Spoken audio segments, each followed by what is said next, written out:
Mesdames, Messieurs, bonjour et merci de nous rejoindre dans ce nouveau numéro de votre émission 100% Bénin sur SICAR.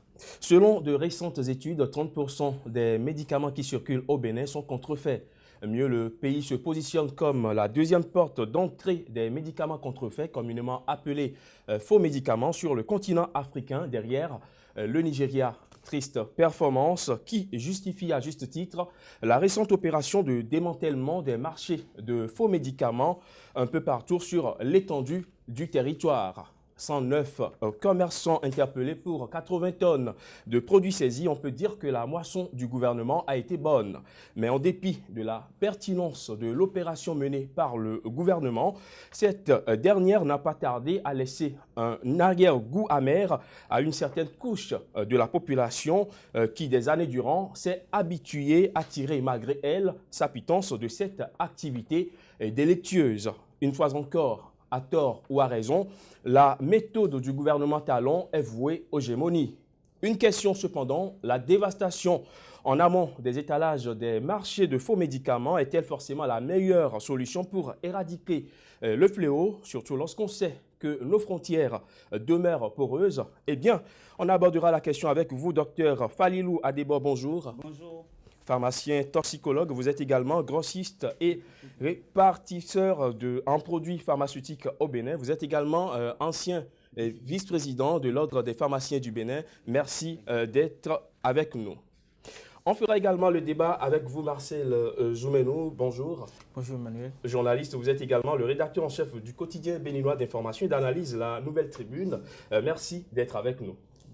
Docteur Adebo, le gouvernement béninois a lancé depuis le 24 février dernier un démantèlement des marchés de médicaments contrefaits, communément appelés faux médicaments. Comment appréciez-vous l'opération? Je voudrais vous dire tout de suite que je suis pharmacien et le secteur de la pharmacie est un secteur bien réglementé et bien encadré, notamment par l'ordonnance qui crée les ordres et organise les ordres de pharmaciens, de médecins, chirurgiens, dentistes et sages-femmes au Bénin, et aussi l'ordonnance qui porte code de déontologie de la profession de pharmacien, aussi la loi 47020 qui a un rapport à l'installation des sociétés privées en produits en ce qui concerne les sociétés pharmaceutiques.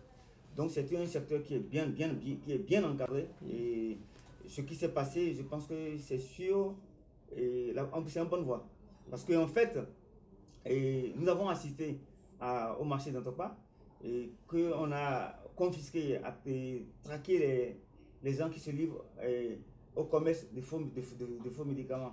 Et je vais vous dire tout de suite que c'est une bonne chose. Parce que on a déjà fait de la sensibilisation depuis des années. En 2009, il y a eu l'appel de Cotonou qui a venu, sensibiliser nos autorités sur les dangers des faux médicaments. Mais malheureusement, rien n'a été fait concrètement pour lutter contre cela. Et qu'aujourd'hui, qu'on dise que, il y a eu 20 tonnes de médicaments saisis. Moi, je pense que c'est une bonne chose par rapport à ce qui a été fait par le passé. Alors, vous l'avez dit, le secteur de la pharmacie est un secteur bien réglementé, mais comment est-ce qu'on peut expliquer que de telles pratiques, un tel commerce a pu étendre ses tentacules sur le temps? Oui, juste parce que les tests qui régissent, qui encadrent cette profession n'ont jamais été bien respectés et les autorités n'ont rien fait pour que ces tests soient respectés. Ces tests ont été violés tout le temps et c'est fort de ça, effectivement, que le trafic de faux médicaments a pris de l'ampleur au Bénin. Parce que qu'on dise que le Bénin est la deuxième porte d'entrée de faux médicaments en Afrique, je crois que ça ne nous honore pas. Et ça doit nous interpeller tous, autorités que non-autorités. Alors, Marcel Joumenou, de votre position de journaliste, comment vous appréciez cette lutte enclenchée par le gouvernement contre les médicaments contrefaits? Moi, j'ai eu l'habitude de dire que je suis un républicain, et un républicain, c'est quelqu'un qui est pour le respect des textes de la République. Et donc, dans le principe, je trouve que c'est une très bonne décision prise par le gouvernement. Vous savez que l'une des raisons de la montée des maladies graves qu'on a aujourd'hui, c'est ces médicaments qui sont de plus en plus utilisés. Et donc, on ne peut pas, si on est quelqu'un qui est respectueux des textes de la République, dire qu'on est contre. ce genre de décision prise par le gouvernement. Mais dans la manière de faire, on peut avoir dit, et c'est peut-être sur ça que j'aurais peut-être à me prononcer. C'est vrai que le docteur Falilou a dit que c'est un secteur réglementé, un secteur qui est régi par des lois. Et donc, normalement, on ne devrait pas avoir une filière parallèle de vente de médicaments dont on ignore parfois les sources. Et donc, sur ça, je trouve que c'est une très bonne chose d'avoir fait cela, mais peut-être on peut avoir dit, comme je le disais tout à l'heure, sur et la façon de faire les choses. Alors, docteur Adebo, ces marchés qui ont été démantelés étaient quand même des marchés spécialisés dans la vente de ces faux médicaments. Et cela était connu de tous. Alors, et le paradoxe, c'est que des taxes étaient prélevées durant toutes ces années dans ces marchés comme si de rien n'était. Quelque part, est-ce que l'État n'a pas lui-même été complice de la pratique de ce commerce? C'est ça que nous disons. L'État a été complice depuis bien longtemps. Puisque même avant l'appel de Cotonou, on avait déjà lancé l'alarme pour dire que ce commerce crée beaucoup plus de dégâts dans la santé, sur la santé de nos populations. L'État n'a rien fait. Et le ministère de la Santé n'a rien fait. Les cadres du ministère de la Santé n'ont rien fait pour lutter réellement. Il n'y a vraiment pas une volonté politique pour lutter contre cet État. C'est pourquoi nous avons assisté à une prolifération. Je dis même que le marché a prospéré. Et quand on voit que c'est les gens qui ont étalage sur rue, qui paient des taxes, l'État est complice. Donc nous devons dénoncer tout ça là. Et que, et ça ne doit pas s'arrêter seulement à ceux qui ont été arrêtés. Il faut bien aussi constituer les responsabilités à tous les niveaux, aussi bien au niveau de ceux qui ont dirigé la SOGEMA jusque-là, que les cadres qui sont restés aussi au ministère de la Santé et qui ont laissé faire pendant longtemps. Oui. Alors, vous l'avez dit tantôt, il faut sévir jusqu'au plus haut niveau. Est-ce qu'aujourd'hui, ceux-là qui sont dans les mailles de la police aujourd'hui ne sont pas de petits poissons? Peut-être, mais il faut commencer il faut commencer un jour. Parce qu'en fait, quand je parle de la sensibilisation, et que vous avez vu tous les dégâts que ces produits ont causés. Pendant longtemps, on a monté des images au CNHU, à l'AREA, et en dialyse, et des gens qui meurent tous les jours parce qu'ils consomment ces faux médicaments. Moi, je pense que quand on voit l'ampleur du drame que ça a causé, par rapport à ce qu'on a vu, les dames qui pleurent, pour moi, c'est insignifiant. Vous évoquiez tout à l'heure le fait qu'il y ait eu manque de volonté politique. Est-ce que cela ne justifie pas ce qui se dit? Les gens disent que ce sont des marchés qui étaient contrôlés par des lobbies politiques. Je suis d'accord avec vous. Nous savons bien qu'il y a beaucoup de gens qui sont dans ce commerce, qu'on a dénoncé pendant un temps. Le gouvernement est au courant. Et les ministères sont au courant, mais malheureusement, rien n'a été fait. Bon, c'est pourquoi aujourd'hui, quel que soit ce qui se passe, je salue quand même l'action qui a été faite cette semaine, parce que pour une fois au moins, une action rigoureuse a été entreprise et nous espérons que cela va continuer. Marcel Zoumeno, est-ce que l'État n'a pas été quelque part complice dans la commercialisation de ces médicaments contrefaits? Oui, l'État est complice, et le docteur l'a dit, est très complice. Et complice, mais je dis que la façon dont la lutte a été menée, je continue de dire que c'est une façon de vouloir abattre un arbre et de couper juste les feuilles. Parce que les dames qui ont été arrêtées pour suivre les choses là, ce n'est pas eux, ce n'est pas elles qui sont les personnes qui envoient les médicaments. Je crois qu'il y a tout un circuit parce qu'il y a des firmes qui produisent les médicaments et il y a un circuit par lequel les médicaments transitent pour venir chez nous ici. Et il y a des gens qui animent ces circuits, qui sont ceux-là. Même les firmes pharmaceutiques qui produisent ces médicaments, comment se fait-il que les médicaments qui doivent peut-être se retrouver dans le circuit normal se retrouvent dans le circuit informel? C'est des questions que moi je me pose. Je ne suis pas professionnel comme le docteur Adebo, mais je me pose assez de questions et je me dis au finish, avec cette manière dont la lutte a été menée, je me dis que les problèmes ont été juste déplacés, mais pas réglés.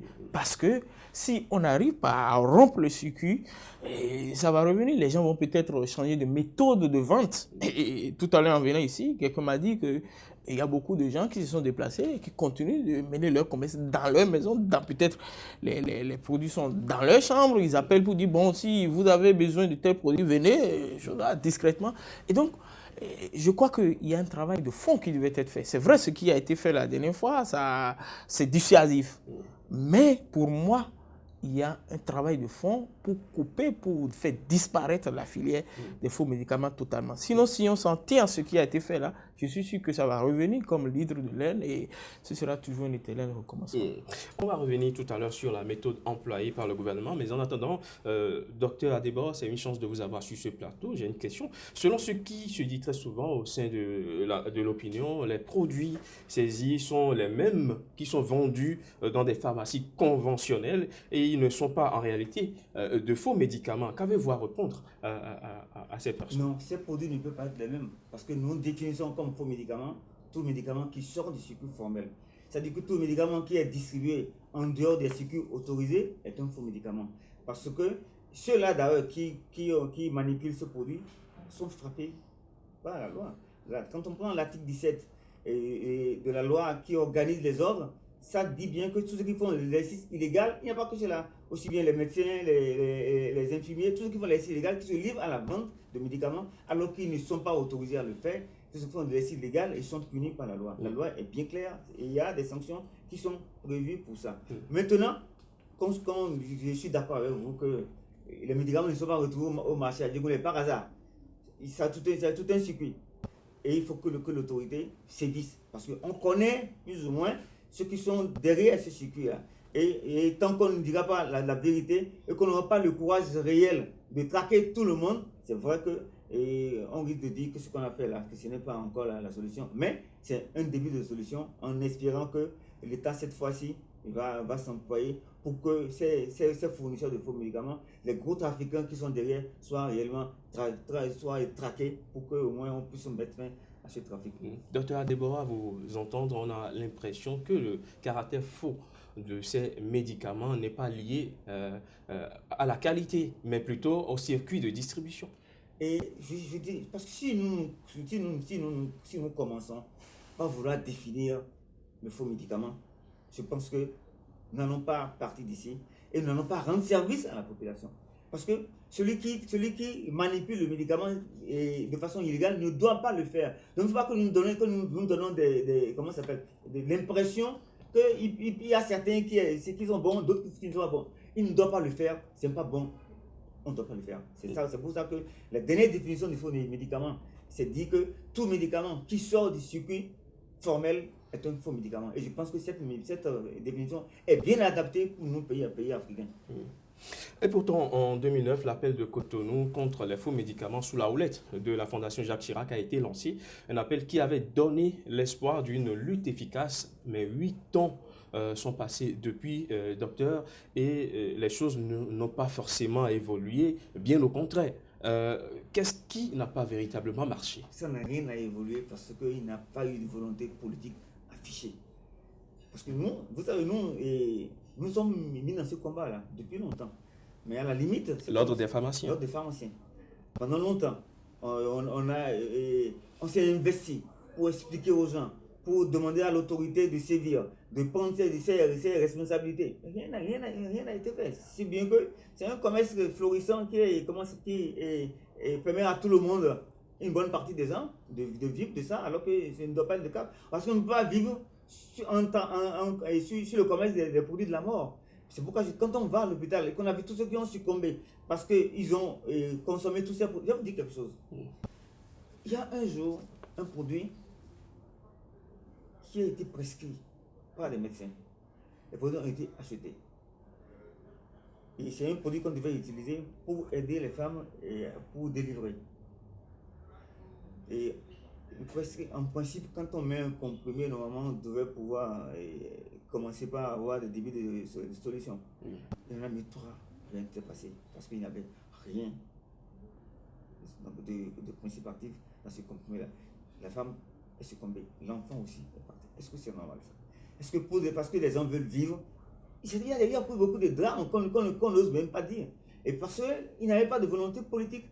S'il y avait cette volonté, on devait poursuivre tous ces gens-là. Malheureusement, rien n'a été fait.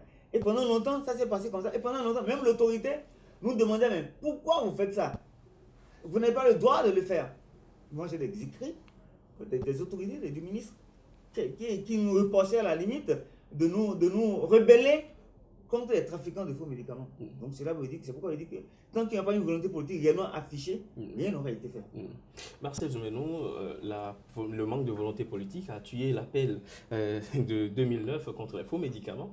Oui, mais je veux dire nuancer, je ne suis pas sûr que ça soit uniquement parce que j'ai écouté le docteur Adebo qui est revenu plusieurs fois sur le mot manque de volonté politique. Je ne suis pas sûr parce que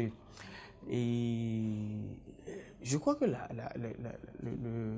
filière de la pharmacie et du monde des pharmaciens est très organisée. Et puis, ils ont un ordre qui fonctionne et qui doit normalement, parce que quand on parle d'ordre, qui doit normalement punir les professionnels qui enfreignent aux fautes déontologiques et professionnelles. Mais nous avons appris, et le docteur sait avec moi que dans le passé, il y a beaucoup de leurs collègues qui ont été mêlés dans des choses là de distribution de faux médicaments. Et ça a été dit sur des chaînes de radio, je l'ai écouté. Et donc, jusque-là, je me demande ce que l'ordre a fait. Je me demande, c'est vrai que l'ordre aussi est confronté à des problèmes, il y a une sorte de bicéphalisme qui les empêche peut-être de voir les problèmes en face. Mais je me dis qu'on ne peut pas simplement dire que c'est manque de volonté politique. Les professionnels eux-mêmes ont le droit d'organiser, de suivre ce qui se passe dans leur profession. Et depuis des années, moi je me demande ce que les professionnels, les gens de l'ordre ont pu faire pour qu'on arrive à cette situation. Et je trouve que c'est trop facile de jeter le tort sur le pouvoir politique qui est responsable de tout ce qui nous arrive. Parce que nous savons aussi qu'il y a certains médicaments qui sont vendus par des gens qui ont des officines et qui vendent, qui mettent des médicaments dans le circuit informel. Moi, à Porto-Novo, je connais, je ne peux pas donner de nom ici, mais je connais des gens chez qui on peut aller pour acheter un médicament qui est peut-être à 4 000 à pharmacie, 2 000 francs, rapidement, et ça nous soulage. Ça existe partout. Et qu'est-ce que l'ordre a pu faire depuis par rapport à ces problèmes? Moi, je me pose assez de questions. Docteur. Et merci de poser cette question. L'ordre a beaucoup fait. L'ordre est une institution qui a des pouvoirs que le législateur lui a confiés, qui a des missions qu'il doit remplir. Mais l'ordre ne peut rien faire si les autorités ne sont pas aptes à respecter les textes qui régissent le secteur. Vous avez depuis 1904, depuis 2009. Avant 2009, moi j'ai eu la chance ou le privilège de participer au Conseil de l'ordre de façon sans discontinuité de 1989 à 2014. Donc je sais de quoi je parle. J'ai eu l'occasion de participer à beaucoup de travaux pour élaborer certains tests pendant ce temps-là. Docteur Adebo, donnez-nous un exemple d'une action efficace qui a été menée contre ce genre de situation. Je vous dis précisément, moi, j'ai fait arrêter une consoeur. J'ai amené au commissariat. Porter plainte devant les tribunaux. Ça n'a rien donné. Je ne parle pas en l'air. Je ne dirai rien si je n'aime pas la police. Les lobbies politiques étaient là pour peser. Oui, ça n'a rien donné. Comme ça n'a rien donné, j'ai porté plainte devant la chambre de discipline de l'ordre. L'ordre a tout fait. Mais au moment où les sanctions devaient tomber, parce que la chambre de discipline de l'ordre est un tribunal qui est constitué des membres du Conseil national de l'ordre et est présidé par un magistrat du siège. Donc c'est comme un vrai tribunal. Donc au moment où le délibéré devait être prononcé, on a commencé par en tourner, en fin de compte pour arriver aux élections, pour aboutir aussi à 2 heures d'aujourd'hui. C'est pourquoi je dis qu'on ne laisse pas le pouvoir à l'ordre de travailler. Donc le pouvoir politique a une grosse part de responsabilité. Parce que si on a instruit une chambre de discipline, qu'on a traduit des confrères devant cette discipline, et au moment où les sanctions devaient être prises, et que c'est l'autorité qui fait diversion pour que rien ne se passe, cela veut dire qu'il n'y a pas de volonté politique. Et je peux dire beaucoup de choses comme ça. Et je dis, il y a chez nous des gens qui sont intouchables. Dans la promotion, il y a des gens qui sont au-dessus de la loi. C'est ça qui est triste et c'est ça qu'on doit dire tout le temps. Alors, on convient donc que la lutte doit être menée non seulement dans le secteur informel, mais aussi dans le secteur conventionnel. Au niveau du secteur conventionnel, la lutte est menée. La lutte est menée, mais la lutte, je vais vous dire quelque chose. L'ordre n'est pas la police. l'ordre n'est pas... Même si l'ordre, et comment ça s'appelle, veut punir un confrère, les sanctions sont dans les tests. Vous dites, bon, en fonction du caractère du délit qui a été commis, voilà les sanctions que le confrère mérite. Et vous dites au ministre de la Santé que voilà les sanctions qu'on doit lui appliquer. Aidez-nous à appliquer ces sanctions. Si c'est un avertissement, un blâme, une amende, l'autre ne peut pas l'argent. C'est le ministre qui, en fin de compte, aide à appliquer ces sanctions que nous allons lui dire. Et s'il faut fermer une pharmacie, finalement, vous nous dites que l'ordre n'a pas la force, une force coercitive pour amener les gens à changer de politique. Tant que le pouvoir n'est pas prêt à respecter les tests qui régissent le secteur. Alors, depuis quelques jours, le gouvernement béninois a fait l'option de privilégier la méthode répressive.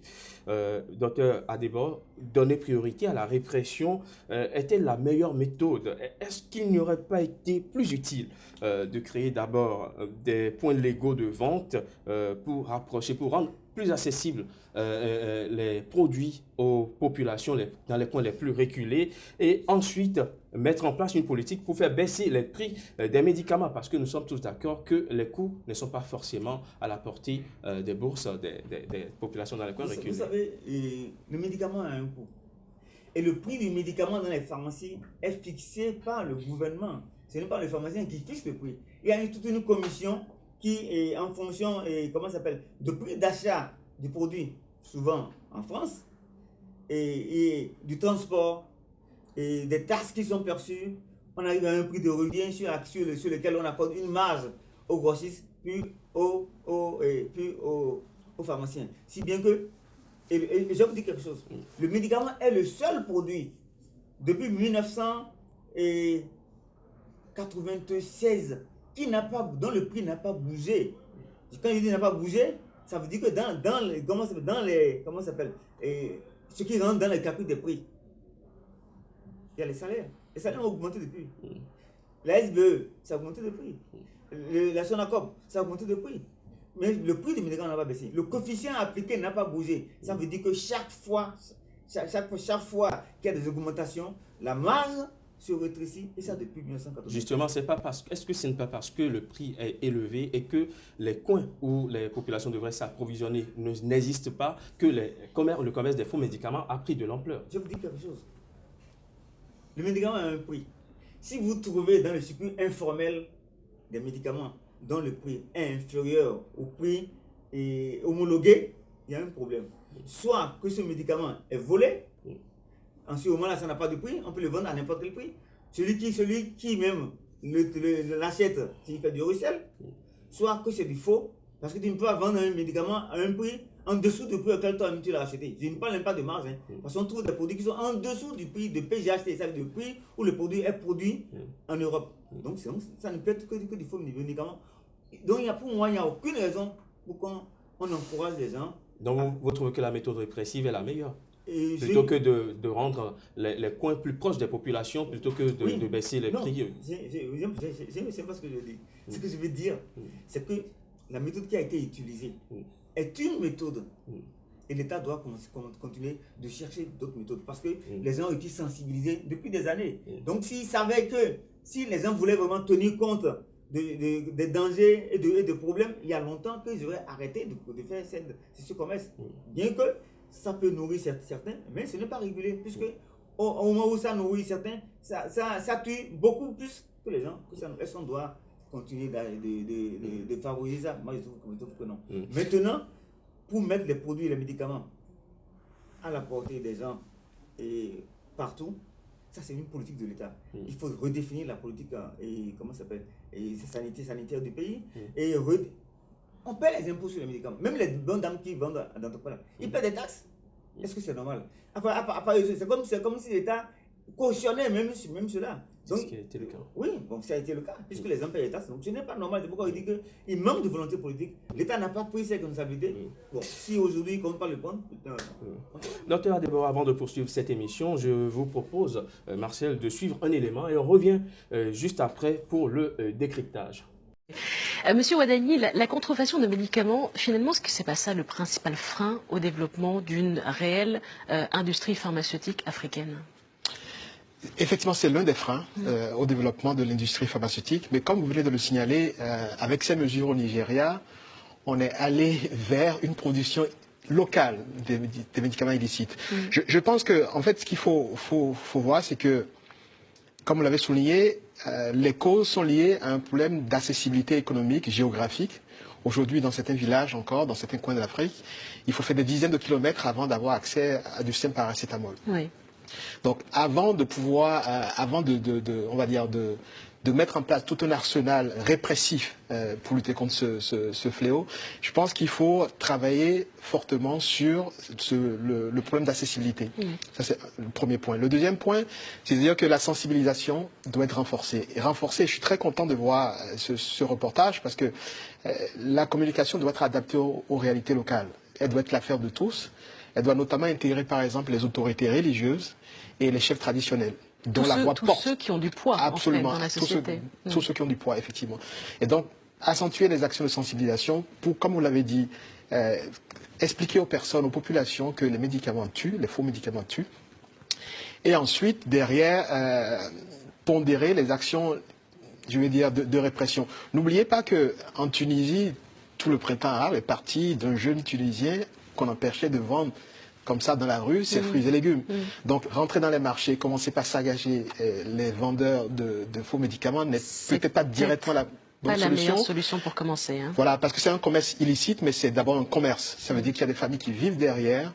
Et donc, il faut d'abord mettre en place créer le cadre pour que, en local, on puisse régler le problème d'accessibilité économique et géographique. Et ensuite, renforcer l'arsenal répressif. C'est un problème complexe. Hein. Absolument. Vous avez certainement reconnu l'actuel ministre béninois de l'économie et des finances sur le plateau de l'émission Réussite de Canal+. Il faut surtout préciser que cette émission a été enregistrée en octobre 2015. Le jeune ministre n'était pas encore au gouvernement et le président Talon n'était même pas encore au pouvoir. Marcel Zoumenou, vous avez suivi l'opinion d'alors du ministre Ouadani sur la lutte contre les médicaments contrefaits, ce qui n'est pas forcément conforme à la politique du gouvernement actuel auquel il appartient. Autre temps, autre mœurs, est-on tenté de dire? Oui, autant autre mœurs, mais il voulait un peu, je ne sais pas si c'est pour le dédouaner, mais c'est vrai qu'il a pu tenir ses propos, mais je voulais dire qu'en tant que ministre des Finances, il n'est pas celui qui est celui qui initie la politique. Il est dans un gouvernement et en tant que tel, je crois que c'est la personne qui doit être beaucoup plus visée, c'est le chef de l'État, c'est lui qui a une politique à faire appliquer et les ministres sont juste là comme ses collaborateurs pour l'accompagner. Mais pour autant, j'ai dit ces points de vue tenus il y a 2 ans me paraissent beaucoup plus proches de mes idées qu'aujourd'hui. La méthode que je trouve brutale et qui, avec le temps, on va voir que ce ne serait pas forcément efficace. Parce qu'il a dit, avant d'aller à la répression, il faut faire l'effort de la sensibilisation. Après l'effort de la sensibilisation, il faut faire un autre effort pour rapprocher les médicaments des populations. Et sur ce point, moi j'aimerais dire, même si le gouvernement fait ce qu'il fait aujourd'hui, avec le temps, le médicament, le faux médicament finira par s'imposer parce que la nature aurait du vide. Et s'il n'y a pas quelque part où la population qui est peut-être dans un village éloigné d'une commune, éloigné du Bénin, ne peut pas trouver une pharmacie à côté, et si il y a une dame qui est à côté qui lui propose « Ah, mais je peux te trouver ce médicament ou bien un autre médicament pour t'aider », elle finira par s'abonner. Donc, je crois que au-delà de la répression, il faut travailler à ce que, je ne sais pas si c'est la carte pharmaceutique qu'on dit, il faut revoir la carte pharmaceutique pour que les pharmacies ou bien les officiers soient plus proches de la population. Et c'est à Cotonou et à Porto-Novo qu'on trouve assez de pharmacies. Vous sortez de Porto-Novo, même à Paris de Calavi, elle commence à devenir rare. Si vous évoluez, elle devient de plus en plus rare. Et donc, dans un contexte comme celui-là, je trouve que ce serait peut-être irréaliste de mener un combat tel qu'il est mené de cette manière. Les points de vue tenus par le ministre il y a quelques années me paraissent justes. Aujourd'hui, si les ministres dans un gouvernement qui a une autre approche des choses, eh bien je dis, bon, peut-être qu'il est obligé de suivre la parole du groupe ou bien la parole du chef, ou bien il y a une cohésion d'équipe, il est obligé de rester dedans. Son avis n'a pas compté? Oui, mais vous savez, je ne sais pas, je ne suis pas au gouvernement, mais je suppose que dans un gouvernement, c'est beaucoup plus le chef qui donne des ordres et les ministres. C'est vrai que les ministres peuvent avoir, et je ne suis pas d'accord sur cette approche, mais je ne suis pas sûr que s'il avait une autre approche, ça pouvait lui permettre d'imposer ça si le chef d'État avait une autre approche des choses. Alors, je reprends un peu les propos de M. Wadani. Je cite, « Dans certains villages encore, il faut faire des dizaines de kilomètres avant d'avoir accès à un simple paracétamol. » Donc, avant de mettre en place tout un arsenal répressif pour lutter contre ce fléau, je pense qu'il faut travailler fortement sur le problème d'accessibilité et la sensibilisation doit être renforcée. Fin de citation. Ce n'est pas forcément ce qui se fait actuellement. Non, moi j'excuse le ministre Wadani. Vous savez pourquoi? Non. À l'époque, il parlait de quelque chose dont il ne sait pas de quoi il parle lui-même. Vous estimez? Oui, parce que je répète encore pour dire que c'est un secteur qui est hyper réglementé. Donc il ne connaît pas les tests qui régissent ce secteur. Donc il parle de la logique. Quelquefois, la logique n'a rien à voir avec ce qui doit être. La logique, c'est une logique à toi. Mais la réalité est autre. Donc, je suis d'accord qu'on dit, parce que quand les gens parlent de... Il y a dit que le médicament a un coût. La pharmacie est un commerce. C'est un commerce qui est réglementé. Où, pour que ça marche, il faut que... comment ça s'appelle? La marge couvre les charges. Justement, c'est parce que le commerce des faux médicaments n'arrange pas les officines conventionnelles que vous défendez la chose. Attendez. Il faut que... C'est pour vous dire, il faut que la marge couvre les charges. Si la marge ne couvre pas les charges, vous allez en faillite. C'est le commerce, il n'y a rien à faire. Si on va créer des pharmacies partout, et que les chiffres d'affaires, je suis venu ici pour dire la vérité, rien d'autre, et le chiffre d'affaires n'est pas suffisant pour que les charges soient couvertes, il n'y a rien à faire, ça ne marchera pas. Pendant la Révolution, jusqu'en 1982, quand l'ONP a été, quand le secteur pharmaceutique a été nationalisé, et que l'importation et la distribution est devenue le monopole de l'État, ils ont créé des dépôts partout. Mais beaucoup de ces dépôts-là ont fermé pour non-rentabilité. Et ça, c'est l'État révolutionnaire qui le dit. Donc, je suis bien dans ma logique pour dire que si les charges ne couvrent pas la marge, il n'y a rien à faire, ça va fermer. Donc, pour qu'on arrive à ça, il faut que l'État accepte de subventionner les médicaments et les pharmaciens qui seront dans les zones reculées où le pouvoir d'achat n'est pas aussi fort pour acheter un médicament au prix où on achète en pharmacie. Puisque le médicament a un coût. Que ce médicament soit à Cotonou ou à Monaville ou à Tanguita, c'est le même médicament. Justement, et là où se situe la question, c'est pourquoi le gouvernement ne commence pas déjà par subventionner, comme vous l'avez dit, avant de passer à la méthode répressive. C'est là la question, la véritable question. Oui, je pense qu'effectivement, et ça, il faut en parler, mais qu'on ne parle pas de sensibilisation pour les effets néfastes, parce qu'il y a longtemps que ça a commencé, ça fait des années que ça a commencé. Et si, c'est pourquoi il ne parle pas de voie politique, si l'État était vraiment décidé, peut-être qu'il y aura longtemps qu'on aurait pu trouver, qu'on aurait pu mettre en place des systèmes qui permettent d'avoir des médicaments partout et encourager avec des mesures d'accompagnement, comme on le dit, pour ceux qui vont accepter dans les régions où le pouvoir d'achat ne suffit pas pour faire marcher une officine. Alors, avec la méthode actuelle, on n'est pas forcément sûr d'avoir saisi tous les stocks disponibles dans le pays. Et avec nos frontières poreuses, n'oublions pas, nous partageons près de 700 km de frontières avec le Nigeria qui est la première porte d'entrée de ces faux médicaments sur le continent. Et avec nos frontières poreuses, disais-je, est-ce que le commerce ne risque pas désormais de changer de forme, de devenir un marché noir qui échappe désormais au contrôle même du gouvernement Barcel? Oui, je crois que je l'ai dit en filigrane tout à l'heure en disant que, au fait, l'approche de la répression ne fait que déplacer le problème. Et j'ai donné l'exemple de femmes qui ont changé déjà de pratiques commerciales ramenant les trucs dans leur chambre et ils invitent les clients à venir dans les salons discrètement et à vendre le produit.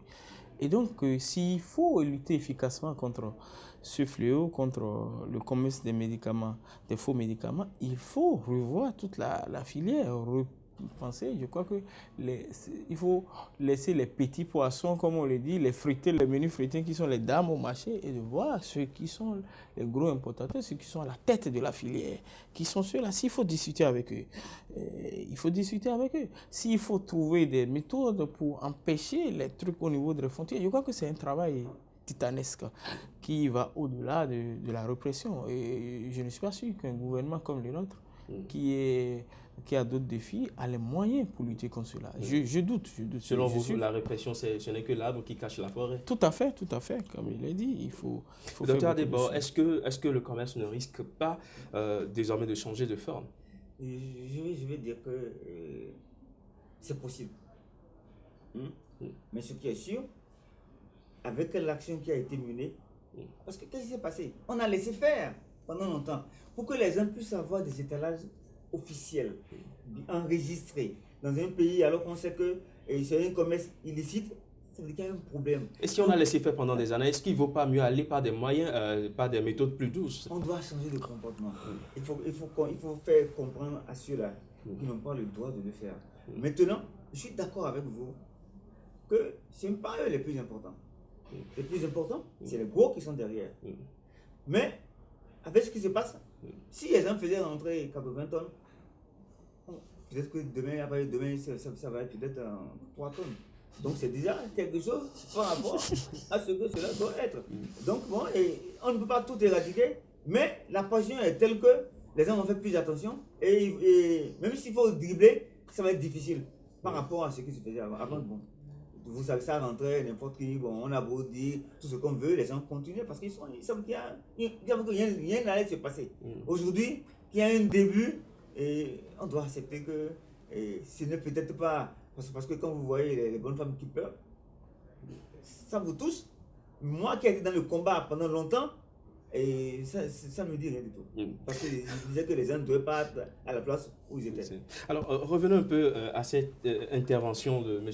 Wadani sur le plateau de l'émission Réussite en 2015. Un peu plus loin, il dit ceci, je cite, « N'oubliez pas qu'en Tunisie, le printemps arabe est parti d'un jeune Tunisien qu'on a empêché de vendre dans la rue ses fruits et légumes. Donc, rentrer dans les marchés, commencer par saccager les vendeurs de faux médicaments, ce n'est pas forcément la bonne solution parce que c'est un commerce illicite, mais c'est d'abord un commerce. Ça veut dire qu'il y a des familles qui vivent derrière. » Fin de citation. Cela, Marcel Jumeno ne pose-t-il pas, une fois encore, ce problème de volet social qui, chaque fois, semble absent dans les réformes qu'on propose au peuple depuis déjà 11 mois? Oui, c'est peut-être là qu'il a quelque chose à dire. C'est vrai qu'il y a les légalistes, il y a les professionnels. Les professionnels disent oui, il faut aller jusqu'au bout. Les juristes vont dire oui, c'est interdit par la loi, il faut les punir. Mais il faut voir évidemment ce volet social. Dans un pays où la majorité des jeunes qui sortent de l'université aujourd'hui sont des potentiels chômeurs, dans un pays où la misère est très généralisée aujourd'hui, je crois que vous devez voir un peu, le gouvernement devait chercher à voir un peu le volet social de cela. Parce que les bonnes dames, comme on le dit, elles nourrissent, elles sont des mères de famille, elles nourrissent des enfants, elles nourrissent des maris, et donc il y a tout ça qu'il faut voir, notamment pour un gouvernement qui est soucieux du bien-être des populations, malgré que les tests de loi existent, malgré qu'il y a une profession, il faut aller, je crois, avec une méthode beaucoup plus douce. C'est-à-dire que sur la manière dont les choses sont passées la fois dernière, il y a eu beaucoup de plaintes. Moi, j'ai entendu dire que les militaires qui sont venus pour ramasser des médicaments sont partis avec beaucoup d'argent des bonnes dames. Mais l'argent des bonnes dames, ce n'est pas du faux billet, ce n'est pas du faux médicament. Et donc, qu'est-ce qui explique cela? Est-ce que c'est parce que elles ont gagné de l'argent à partir des faux médicaments que l'argent qui appartient aux Saïdonnes a été emprunté? Je crois qu'il y a beaucoup de choses à dire sur la manière dont les choses se passent. Il y a effectivement beaucoup de brutalité et le gouvernement devait revoir un peu sa copie sur ce plan. Docteur Adebor, réaction? Oui, vous avez dit, on a parlé du printemps arabe. Les légumes qui ont été, comment ça s'appelle, c'est de bons légumes. C'est des fruits qui sont réguliers, ce n'est pas des faux fruits. Donc, et c'est normal qu'effectivement, la faim a poussé ce monsieur à aller vendre ses légumes là où peut-être il ne fallait pas le faire. Et effectivement que la répression qui a été faite a été trop brutale et inacceptable. Ce qui a entraîné que la population s'est révoltée. Et ici, ce n'est pas le cas. C'est des faux médicaments. La faim a également amené les gens à vendre du faux médicament. Ça là, je pense que c'est encore l'État qui doit prendre ses responsabilités pour trouver de l'emploi aux jeunes qui arrivent sur le marché en créant des secteurs et porteurs. Mais quand comment ça s'appelle, vous avez parlé du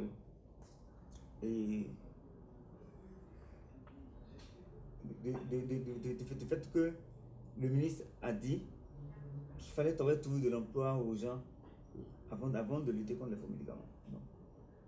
Il n'y a aucune excuse. Il n'y a aucune excuse qui fait que on doit laisser faire, on doit laisser les gens tuer d'autres parce qu'eux, ils veulent vivre. Non.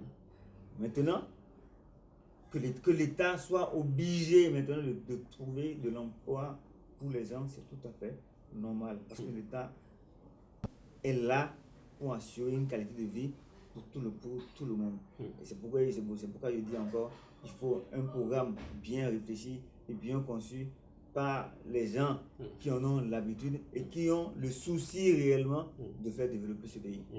Alors, docteur Adeba, nous sommes presque à la fin de cette émission. J'ai une question qui ne concerne pas forcément le terme. Comment se porte aujourd'hui l'ordre des pharmaciens du Bénin? Non, moi je pense que c'est une question très importante. On devrait en débattre là-dessus. Parce que l'ordre ne se porte pas bien. Parce qu'aujourd'hui, qu'on le veuille ou pas, il y a deux ailes. Il y a une aile du docteur Toukourou, que moi je soutiens. Parce que pour avoir été 25 ans au Conseil de l'Ordre, je sais comment les élections se font. L'Ordre est une institution indépendante. Le ministère ne se mêle pas du fonctionnement et de l'organisation de la profession. L'Ordre n'est pas sous la tutelle du ministre de la Santé. L'Ordre, le ministère de la Santé est le ministère de tutelle de l'Ordre. Mais l'Ordre n'est pas sous la tutelle. Et l'ordre est indépendant, il ne reçoit pas des ordres du ministre. Et c'est clair que lorsque l'ordre prend des décisions, l'article 89 dit que les décisions de l'ordre sont corrélables devant la Cour suprême, pas devant le ministre de la Santé, ni devant le gouvernement.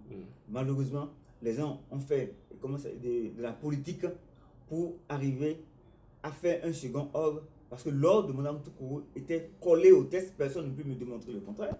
Lorsque vous avez parlé tout à l'heure des cadres pharmaceutiques, l'article 3, 10 et 11 dit bien que l'autorisation est donnée en commission technique après avis favorable de l'autre compétent.